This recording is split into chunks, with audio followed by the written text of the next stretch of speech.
এই জন্য আল্লাহর হাবিব বলেন, মানুষ যখন নেক আমল করে তখন 4 জিনিস তার সাক্ষী হয়। কয় জিনিস? 1 নম্বরে মাটি। সুবহানাল্লাহ কোন।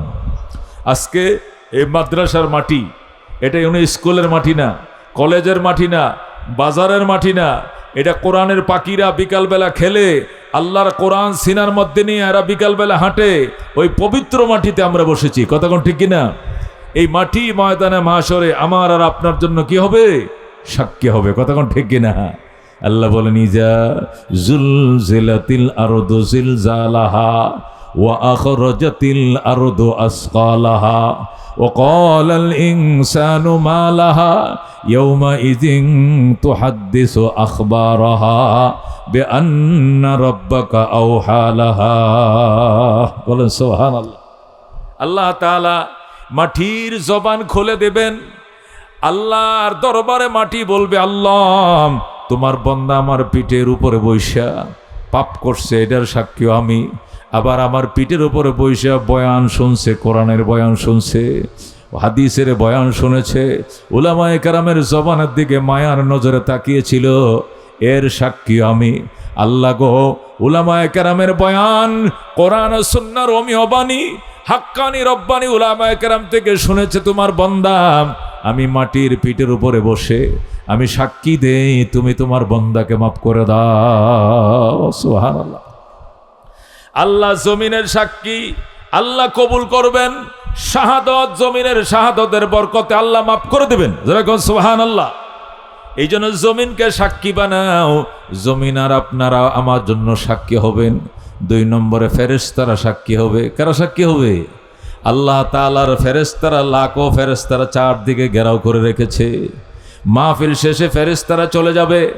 আল্লাহ বলবেন, ফেরেশতারা তোমরা কোথায় গিয়েছিলে? ফেরেশতারা বলবেন, আল্লাহ ও আদম দিঘি, ও এই বামন সাতা, আশরাফুল উলুম মাদ্রাসা, হাফিজিয়া মাদ্রাসার মাহফিল শুনতে গিয়েছিলাম।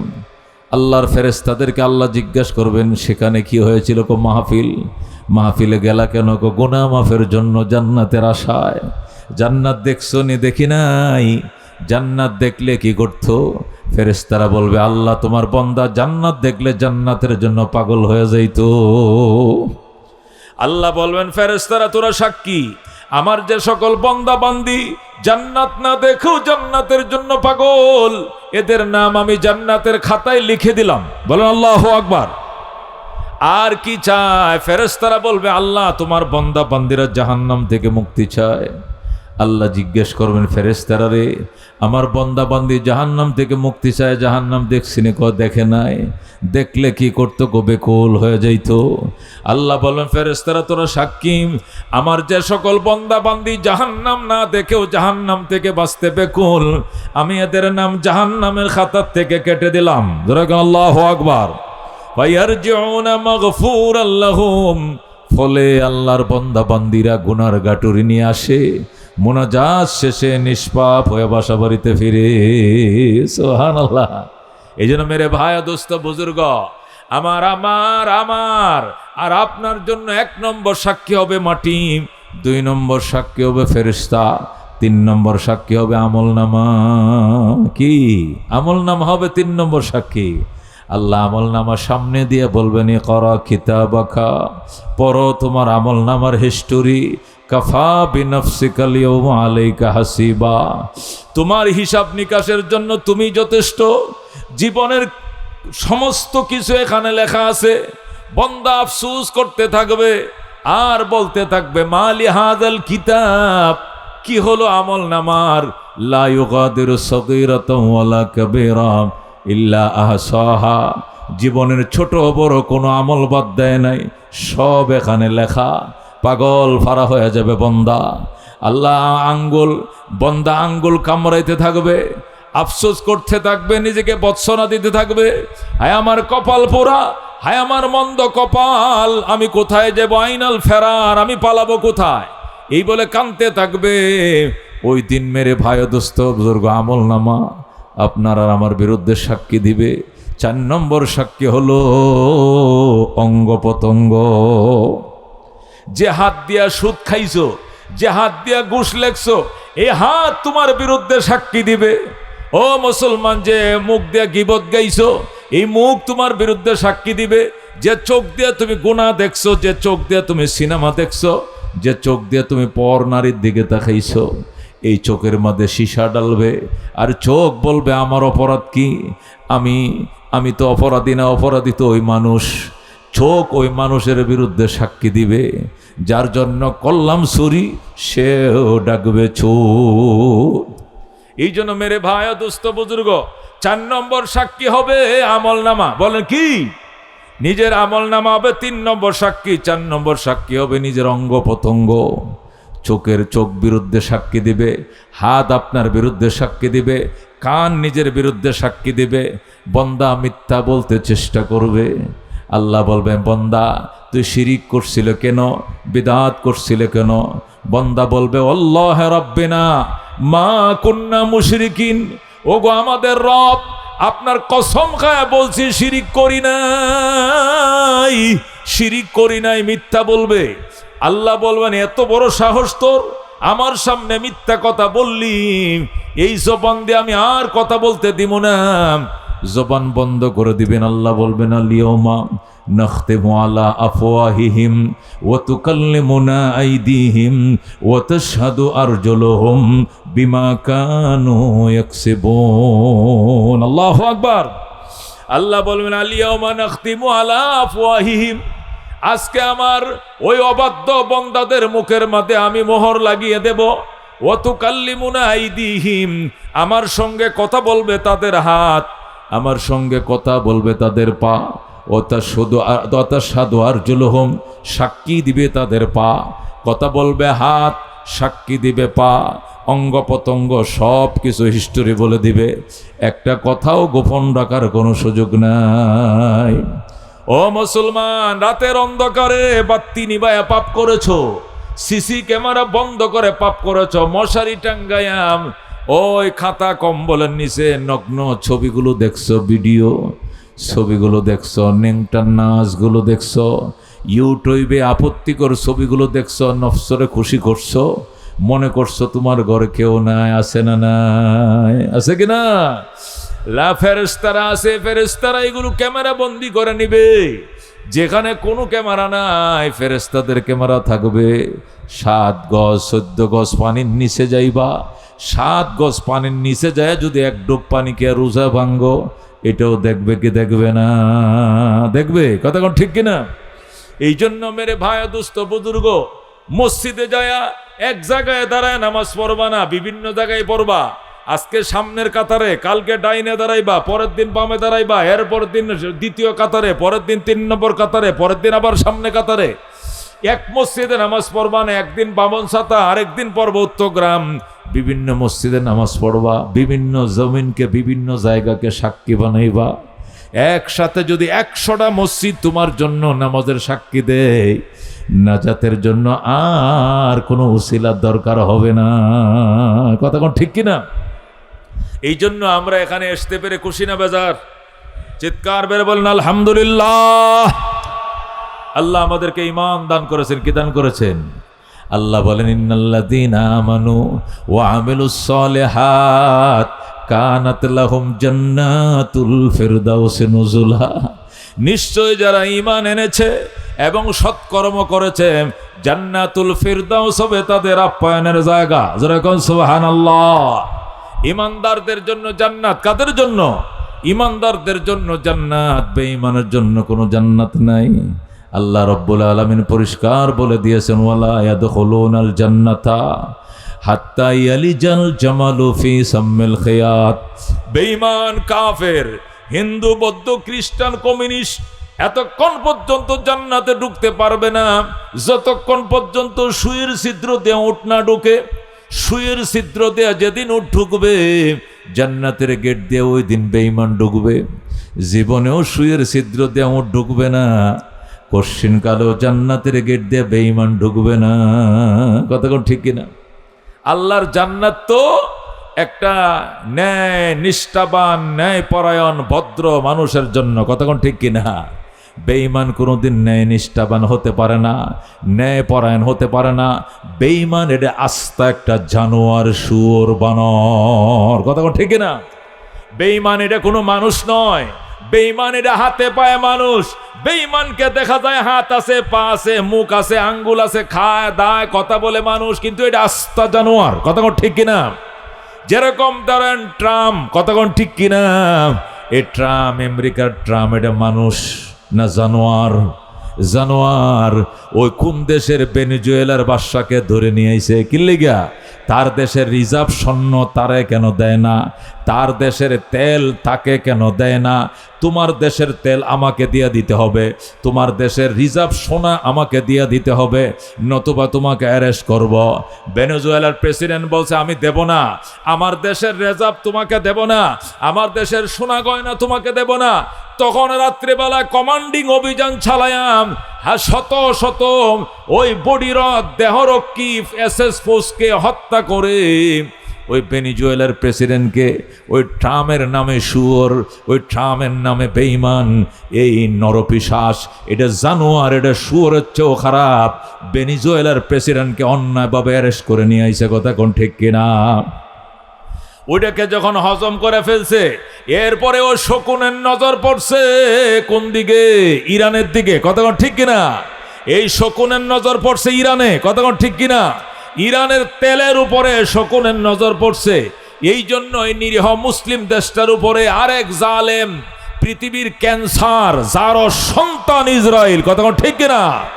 পৃথিবীর জারস, পৃথিবীর ক্যান্সার, এই জারসকে সাথে নিয়ে ফিসে ফেলতেছে ইরানকে। এক ফোঁটা রক্ত থাকতে ইরান কোনোদিন স্যালেন্ডার করবে না। কথা ঠিক কিনা? মেরে ভাই দোস্ত বুজুর্গ, এটি মানুষ দেখতে দেখা যায় মানুষ, আসলে এরা শুয়োর, এরা বানর। আল্লাহ উলাইকা কাল আনাম, আল্লাহ বলেন উলাইকা কাল আনাম, এরা শুয়োর, এরা কুত্তা, এরা বিড়াল, এরা বানর, এরা হনুমান। আমি গালি দিব কেন? আমার আল্লাহ গালি দিয়েছেন। কথা কোন ঠিক কিনা?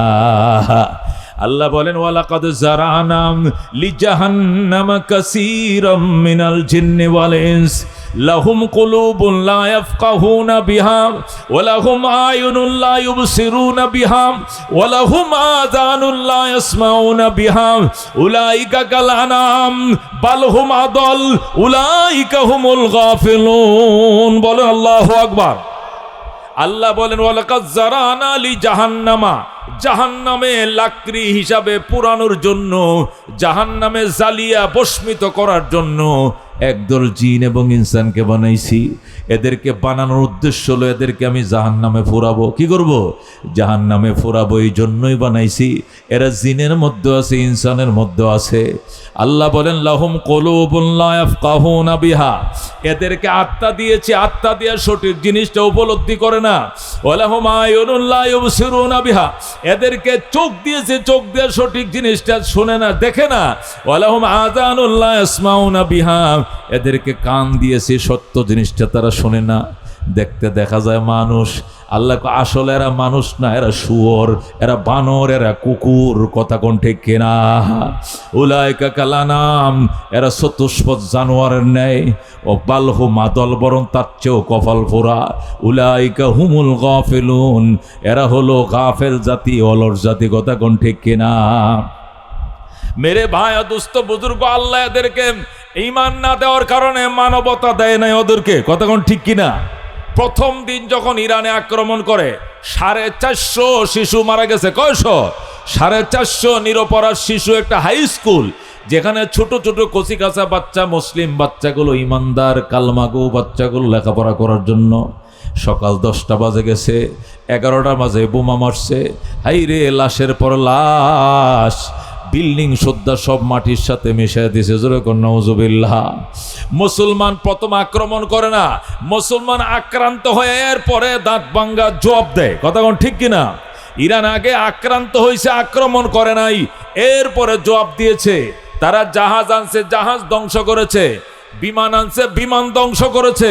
কোনোভাবেই যখন পারে না, তখন তারা অন্য কৌশল শুরু করছে। এখন তারা বলে আলোচনার টেবিলে বসবো, টেলার নাম বাবাজি। আলোচনায় বসে আবার স্লিপ করে পিছলা খায়, স্লিপ করে কূটনীতিকে, এটা কূটনীতির ভাষা, স্লিপ করে, বারবার স্লিপ করে, কৌশল দেখায়। মুসলমান ছাই দিয়া ধরবে, পালানোর জায়গা পাইবা না। কথা কোন ঠিক না? এরা মানুষ না, এরা জানোয়ার। এই ইতিহাস আজকের থেকে নয়, প্রায়রা স্পেনের মধ্যে প্রায় 9 লক্ষ মুসলমানকে আগুন দিয়ে ফুরায় মারছে। জোরে কোন নাউজুবিল্লাহ। স্পেনে যখন ইসলাম আসলো হযরত ওমর রাদিয়াল্লাহু তাআলা আনহু জামানায়, ও মুসলমান ইসলাম আসছে, আল্লাহু আকবার। হযরত তারেক বিন জিয়াদের নেতৃত্বে মাত্র 12,000 সৈন্য নিয়া, তারেক বিন জিয়াদের নেতৃত্বে 12,000 সৈন্য নিয়ে স্পেনে আক্রমণ করছে। এই আক্রমণ সহ্য করতে না পেরে হাজার হাজার স্প্যানিশ খ্রিস্টানরা কালমা পড়ে মুসলমান হয়ে যায়। সুবহানাল্লাহ। এই 800 বছর ইসলাম ছিল স্পেনে, 850 বছর স্পেনে ইসলাম ছিল। স্পেনের রাজধানী গ্রানাডা, এমন বড় বড় মসজিদ আছে গ্রানাডায়। স্পেনের রাজধানীতে কর্ডোবায় 10 লক্ষ মুসল্লি একসাথে নামাজ পড়তে পারে। সুবহানাল্লাহ কোন। আমাদের ঢাকার বাইতুল মোকাররম 10টার সমান হবে গ্রানাডার ঐতিহাসিক মসজিদ। আল্লাহ, কর্ডোবার মসজিদ, গ্রানাডা, কর্ডোবা, স্পেনের বড় বড় শহর। 850 বছর পর্যন্ত মুসলমান শাসন করছে। এরপরে মুসলমান যখন ইহুদি নাসারাদের কালচার শুরু করে দিয়েছে, ইমানি কালচার বাদ দিয়ে দিয়েছে, মুসলমানকে জানার দরকার আছে না নাই? 850 বছর মুসলমান স্পেন শাসন করার পর স্পেনিশ মুসলমানরা যখন ওই ইউরোপের ইহুদি নাসারাদের কালচার শুরু করে দিল, মেয়েদেরকে ছোট ছোট কাপড় পরাইতে শুরু করলো, মেয়েদেরকে বুরকা পরা বন্ধ করে দিল, দাড়ি রাখাকে নিষেধ করে দিল, হজ করা তারা বন্ধ করে দিল, জিহাদকে তারা নিষেধাজ্ঞা জারি করে দিল, পয়গম্বরের সুন্নতকে তারা কুসংস্কার বলা শুরু করলো। হইতে হইতে হইতে এদের ইমান একদম দুর্বল হয়ে যায়। তখন রানী ইসাবেলা, মেরে ভাই ও দোস্ত বুজুর্গ, হাজার হাজার সৈন্য নিয়া স্পেনের মুসলমান শাসক গোষ্ঠীর উপর আক্রমণ করে। এই রানী ইসাবেলার আক্রমণে স্পেনের মুসলিম শাসক গোষ্ঠী টিকতে পারে না, পরাজিত হয়ে যায়। তারা পরাজয় সিলিন্ডার করে, অনেক তারা মারা যায় এবং সিলিন্ডার করে। এরপরও পর্তুগিজ রানী ইসাবেলা তারপরও থামে নাই। মুসলমান সৈন্যরা সিলিন্ডার করছে, আমাদেরকে মেরুন, আমরা সিলিন্ডার করছি। তারপরও তাদের মনের ক্রোধ মিটে নাই। তখন রানী ইসাবেলা বলল, যদি জীবনে বাঁচতে চাও মসজিদে ঢুকো। লক্ষ লক্ষ মুসলমানদেরকে এপ্রিল মাসের 1 তারিখ মসজিদে ঢুকাইছে, সব মসজিদে ঢুকছে। অথবা তোমরা জাহাজে উঠে সাগরে যাও। তোমরা জাহাজে উঠো। জাহাজে উঠলে কি হবে? এক একটা জাহাজে হাজার হাজার, 40,000, 50,000 করে লোক উঠাইছে। উঠায়া বলছে তোমাদেরকে পৌঁছায় দেওয়া হবে পার্শ্ববর্তী কোনো রাজ্যে, তোমাদেরকে পৌঁছায় দেওয়া হবে অন্য রাষ্ট্রে, ব্রাজিলে অথবা আর্জেন্টিনা, অন্য কোনো রাষ্ট্রে তোমাদেরকে পৌঁছে দেওয়া হবে। এ দেশে তোমরা থাকতে পারবা না, আমি ইসাবেলার নির্দেশ, এখান থেকে অন্য কোথাও চলে যাও। এই জন্য কেউ উঠছে জাহাজে, লক্ষ লক্ষ মানুষকে জাহাজে উঠাইছে, আর লক্ষ লক্ষ মানুষকে মসজিদে ঢুকাইছে। ঢুকাইয়া বাহির দিয়ে তালা মারছে, মাইরা মসজিদের চারদিকে কি করছে, পেট্রোল ডালছে, কেরোসিন ডাইলা বাহির দিয়ে আগুন ধরা দিছে। ধাউ ধাউ করে মসজিদগুলো জ্বলে গেছে, দাউ দাউ করে মসজিদগুলো জ্বলে ছাই হয়ে গেছে। আর মসজিদের ভিতরে লাখ লাখ মুসলমান সব হাউমাউ করে চিৎকার করতে করতে, আল্লাহ গো বলতে বলতে সব পুরে ছাই হয়ে যায়। জোরে কর নাউজুবিল্লাহ। আর যাদেরকে ঢুকাইছিল জাহাজে, ওই সাগরের মাঝখানে নিয়ে হাতে পায়ে বেঁধে, পাথরে বেঁধে প্রত্যেকটাকে পানির নিচে ডুবিয়ে দেওয়া হয়েছে। জাহাজ সুদ্ধা ডুবিয়ে দেওয়া হয়েছে। বাঁচাও বাঁচাও করে চিৎকার করতে করতে হাঙ্গর এদেরকে খেয়ে ফেলছে, সাগরের তিমি এদেরকে খেয়ে ফেলছে। সাগরের প্রত্যেকটা মুসলমান মারা যায়, মসজিদের ভিতরে প্রত্যেকটা মুসলমান মারা যায়। প্রায় 9 লক্ষ মুসলমানকে একদিনে মারে। ওই দিনটা ছিল 1 এপ্রিল। যখন নাউজুবিল্লাহ। এই জন্য এই দিন থেকে লইয়া মুসলমানদেরকে ধোঁকা দিয়া 1 এপ্রিল মুসলমানদেরকে খতম করছিল। April, 1 April. এই জন্য এখনো খ্রিস্টানরা এপ্রিল ফুল পালন করে। ফুল মানে ধোঁকা দেওয়া, ফুল মানে কি দেওয়া? ধোঁকা দেওয়া। 1 এপ্রিলকে তারা এপ্রিল ফুল হিসাবে পালন করে। এখনো মুসলমান ছেলেরা এটাকে উদযাপন করে আনন্দ করে, অথচ মুসলমান ছেলেরা জানে না এটাকে ধোঁকা দেওয়ার নামে তারা এটাকে এপ্রিল ফুল পালন করে। এপ্রিল ফুল মানে পহেলা এপ্রিলের ধোঁকা। ওই দিন 9 লক্ষ মুসলমানকে ধোঁকা দিয়া কি অর্ধেক ঢুকাইছিল মসজিদে, অর্ধেক ঢুকাইছিল জাহাজে, ঢুকায় জাহাজ ডুবাইয়া দেয় সাগরের মাঝখানে, আর মসজিদে আগুন ধরিয়ে দেয়। এই কারণে 9 লক্ষ মুসলমান শহীদ হয়। মুসলমানদেরকে যে ধোঁকা দিয়ে তারা সাকসেসফুল হয়েছে, এই জন্য এপ্রিলকে ধোঁকার মাস বলে, পহেলা এপ্রিলকে তারা এপ্রিল ফুল পালন করে। আর মুসলমান নামের কলঙ্কের সন্তানরা এটাকে বাৎসরিক উদযাপন পালন করে। জোরে কর নাউজুবিল্লাহ। যেদিন আমার মা বোনদের তার পুড়ে মেরেছে, যেদিন শিশুদের কান্না আকাশ বাড়ি হয়ে গেছে, মহিলাদের আত্মচিৎকারে আকাশ বাতাস বাড়ি হয়ে গেছে, মসজিদের কান্না রুল পড়ে গেছে, জাহাজগুলোর মধ্যে কান্না রোল পড়ে গেছে, ওই পহেলা এপ্রিলকে তারা এপ্রিল ফুল হিসাবে পালন করে। মুসলমান কত বোকা, মুসলমান কত বোকা। এই জন্য মেরে ভাই ও দোস্ত বুজুর্গ, খ্রিস্টানরা ইহুদিরা আমাদের কোনোদিন বন্ধ ছিল না, কথা কোন ঠিক কিনা? এখনো আমাদের বন্ধু নয়, ভবিষ্যতে আমাদের বন্ধু নয়। আল্লাহ পরিষ্কার বলে দিয়েছেন, ওয়ালান তারদা আনকাল ইহুদু ওয়ালান নাসারা হাত্তা তাত্তাবিয়া মিল্লাতাহুম। হে বন্ধু, ইহুদি এবং নাসারারা আপনার প্রতি কখনো সন্তুষ্ট হবে না, যতই মিতালি করুক না কেন, কোনো দিন আপনার প্রতি তারা সন্তুষ্ট হবে না। হাত্তা তাত্তাবিয়া মিল্লাতাহুম, যতক্ষণ পর্যন্ত আপনি তাদের ধর্মের অনুসারী না হবেন। মুসলমানকে যতদিন ইহুদি না বানাবে, মুসলমানকে যতদিন খ্রিস্টান না বানাবে, এতদিন বেঈমানরা থামবে না, খুশি হবে না, আমাদের বিরুদ্ধে একের পর এক যুদ্ধ লাগাই রাখবে। কথা কোন ঠিক কিনা? মেরে ভাই ও দোস্ত বুজুর্গ, ইসরায়েল পারমাণবিক বোমা বানাইতে পারবে, কিন্তু ইরান বানাইতে পারবে না। এটা বৈষম্য কিনা? বৈষম্য কিনা? ইসরায়েল পারমাণবিক বোমা বানাইছে, তার কাছে পারমাণবিক বোমা আছে 100-র উপরে বোমা আছে তার, সে বানাইতে পারবে, কিন্তু ইরান বানাইতে পারবে না। ইরান যদি বোমা বানায় তাহলে মধ্যপ্রাচ্যের জন্য ঝুঁকি হবে, অথচ ইসরায়েল বোমা বানায় তামাম দুনিয়াকে ঝুঁকির মধ্যে ফেলে দিয়েছে। কথা কোন ঠিক কিনা? তারা যেটা বলবে তাল গাছ তাদের বিচার মানে, কিন্তু তাল গাছ আমার। সব তাদের পক্ষে বিচার, মুসলমানের পক্ষে বিচার নয়। এই জন্য মুসলমান আমাদেরকে এক হতে হবে, আমাদেরকে নেক হতে হবে, বেঈমানদের বিরুদ্ধে বজ্র কণ্ঠে পঙ্গপালের মতো গর্জে উঠতে হবে। কথা ঠিক কিনা?